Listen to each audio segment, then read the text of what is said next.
Hello guys, good morning. Update lang po dun sa pagkatapos ng aking radiation at CT scan. Ngayon, papunta na naman po tayo ng ospital para makuha po yung resulta kung may nangyari ba o wala.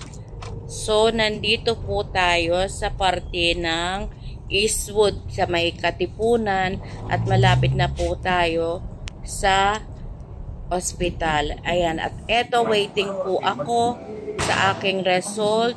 Iniintay ko lang tawagin yung aking pangalan para malaman na natin ang resulta.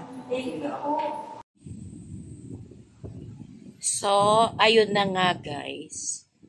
Pagkahawak ko at pagkakuha ko yung result ng aking CT scan, nagdunong-dunungan na naman tayo, binasa ko, and dun sa lower part ay nakalagay, no significant changes from previous result.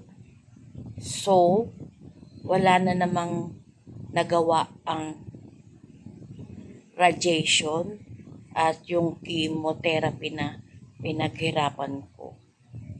Walang nabago. Yun lang guys, ang sad part ng ating video for today. In-update ko lang kayo. Bye!